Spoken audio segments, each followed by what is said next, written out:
Salut, c'est Myriam Fetzer de JMSL Formation, de retour pour une autre capsule sur Office 365. N'oubliez pas de visiter notre site jmslformation.com. Bon visionnement! Alors, dans cette capsule, on va personnaliser le ruban qui est en fait le regroupement des commandes en haut de notre écran, en dessous des onglets. On voit notre liste d'onglets ici. Quand on les sélectionne, on a différentes commandes qui s'affichent et c'est ce que nous allons personnaliser. Moi, je le fais dans Word, mais si vous voulez le faire dans Outlook, Excel ou un autre logiciel d'Office, vous n'aurez qu'à suivre les mêmes étapes que je vais vous démontrer dans cette capsule. Pour accéder à l'option, nous n'avons qu'à faire un clic droit sur le ruban et sélectionner Personnaliser le ruban. La fenêtre qui s'ouvre est aussi accessible par l'onglet Fichier en sélectionnant Options dans la liste à gauche de votre écran. Puis, à ce moment-là, dans la fenêtre, encore une fois à gauche, personnaliser le ruban et vous aurez les deux mêmes encadrés qui sont affichés présentement. L'encadré de gauche va lister les commandes. Par défaut, c'est les commandes courantes. Pour avoir la liste complète, allez dans le menu déroulant et sélectionnez toutes les commandes. L'encadré de droite, lui, va vous lister les onglets principaux en vous identifiant ceux qui seront visibles dans votre interface selon le document que vous allez faire. Maintenant, pour les commandes. On ne peut pas rajouter de commandes dans les groupes existants parce que les groupes existants vont avoir des commandes par défaut et ce sera statique. On ne peut pas en supprimer et on ne peut pas en rajouter à l'intérieur de ces groupes-là. Si vous voulez rajouter des commandes dans un onglet qui existe déjà, il vous faut créer un nouveau groupe avec le bouton en bas de l'encadré. Vous pouvez le renommer, puis à ce moment-là, allez ajouter les commandes qui vous intéressent comme ceci. Aussi simple que ça. On sélectionne, on clique Ajouter et on les voit se lister à droite. On peut aussi rajouter un onglet en cliquant le bouton Nouvel onglet. Comme vous pouvez le voir, l'insertion de votre personnalisation se fait directement à la suite de ce qui est sélectionné dans la liste de l'encadré. Donc, vous devez quand même savoir exactement où est-ce qu'il est pour ne pas avoir à vous chercher parce que ça irait à l'encontre de la raison pour laquelle on personnalise le ruban. On renomme notre onglet, on renomme notre groupe, puis on peut aller rajouter les commandes, encore une fois, ce qui nous intéresse. On peut aussi rajouter plus d'un groupe à l'intérieur d'un onglet, qu'il soit déjà existant ou personnalisé, il n'y a aucun problème.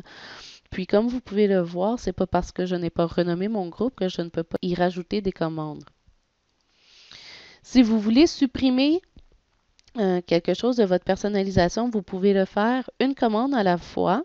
Vous pouvez le faire un groupe en entier, comme vous pouvez le faire aussi l'onglet en entier. Même s'il y a des commandes à l'intérieur du groupe ou de l'onglet, ça ne va pas empêcher de supprimer. Ça va tout simplement enlever les commandes là, que vous avez rajoutées. C'est bon. Et si vous voulez déplacer soit votre groupe ou votre onglet, vous avez deux flèches à côté de l'encadré à droite ici. Vous cliquez sur les flèches et ça va déplacer votre onglet. Donc, on peut aller le mettre à la fin. Et si vous voulez changer votre groupe d'onglets, maintenant il est à la fin, comme on peut le voir. Si je clique sur la flèche, il va le changer d'onglet. Puis à ce moment-là, à l'intérieur d'un onglet, on peut le relocaliser aussi. L'option de visibilité d'onglets dans l'interface est aussi valide pour votre onglet personnalisé, comme vous pouvez le voir avec le crochet à côté. Donc, si vous ne voulez pas effacer votre personnalisation, mais vous ne voulez pas qu'elle soit visible, à ce moment-là, vous n'avez qu'à décrocher la case à côté, puis à ce moment-là, il sera plus visible. En ce qui concerne la visibilité, je vais vous faire l'exemple, disons, avec l'onglet Antidote, comme on peut le voir dans l'interface, l'encadré bleu complètement en haut de l'écran, on a notre onglet Antidote. Si j'enlève le crochet, en validant mes changements, l'onglet n'y sera plus. Donc, allons valider. On se rappelle, on a créé un onglet, on a créé un nouveau groupe qu'on a déplacé dans l'onglet Insérer, puis on a enlevé la visibilité de l'onglet Antidote. On valide le tout en cliquant OK. Et nous voyons ici que notre onglet Antidote n'est plus visible. Nous avons notre onglet personnalisé avec les deux groupes qu'on y a insérés. Puis, dans l'onglet Insérer, on a notre groupe personnalisé qu'on a créé avec les commandes qu'on y a ajoutées. Donc, on peut enlever la visibilité de notre onglet si on veut, mais si jamais vous voulez simplement enlever toutes les personnalisations que vous avez faites, vous pouvez le faire en y allant une création à la fois, cliquer supprimer ou cliquez sur le bouton réinitialiser qui se trouve en bas des boutons de création. On a le choix de réinitialiser uniquement l'onglet qui est sélectionné ou toutes les personnalisations que nous avons créées. Donc, on a un message de confirmation pour la suppression de nos personnalisations. On clique oui. Puis à ce moment-là, OK pour valider encore. Et comme on peut l'observer, l'onglet Antidote est revenu, notre onglet personnalisé est parti et si on va dans l'onglet Insérer, notre groupe personnalisé aussi est parti. Regardons les deux derniers boutons complètement en bas de la fenêtre. À gauche, on a pour les raccourcis de clavier qu'on peut personnaliser. Cette option est juste dans Word. C'est une très bonne pratique, excepté qu'il faut être très attentif à ne pas écraser un raccourci qui existe déjà. Donc, il y a des raccourcis universels tels que CTRL-C, CTRL-V pour le copier-coller qui deviennent un réflexe chez les utilisateurs. Il faut faire attention de ne pas aller écraser ces commandes-là parce que si quelqu'un d'autre vient utiliser votre poste, ben, il va être un petit peu perdu. Si on ouvre la fenêtre de personnalisation, on a à la gauche l'encadré des catégories, à la droite l'encadré des commandes et deux champs. Un champ qui va nous permettre d'entrer les touches actuelles, l'autre qui va nous permettre de rentrer les nouvelles touches de raccourci. Une fois ces champs remplis, on a le bouton attribuer pour activer notre raccourci, le bouton supprimer pour l'effacer et encore une fois, pour rétablir le tout, remettre nos paramètres par défaut en fait.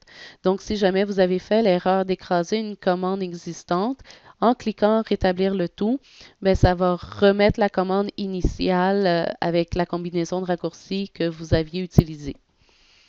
L'autre bouton que nous avons en bas de la fenêtre à la droite, importer et exporter. D'exporter une personnalisation revient à dire qu'on la sauvegarde. Faire ceci va vous permettre de pouvoir l'installer sur un autre ordinateur, en fait. Notez que vous pouvez le faire seulement à l'intérieur d'un même logiciel, donc on ne peut pas exporter une personnalisation de Word et ensuite l'importer dans du Excel, ce qui est logique parce que ce n'est pas nécessairement les mêmes commandes. On parle d'une feuille de calcul versus un traitement de texte. C'est bon? Alors, dernier petit détail, la petite flèche en bas à droite de votre ruban vous permet de le réduire. En réduisant votre ruban, ça agrandit l'interface de travail à votre écran. Vous pouvez quand même accéder aux commandes en cliquant sur les onglets sans aucun problème. Et si vous voulez revoir votre ruban en permanence dans l'interface, vous n'avez qu'à cliquer la petite punaise encore une fois en bas à droite pour attacher votre ruban. Voilà ce qui complète la présente capsule. N'oubliez pas de visiter notre site jmslformation.com et suivez-nous sur Facebook, Twitter et LinkedIn pour rester informés. D'autres capsules sont à venir, alors surveillez-les. Merci et à la prochaine.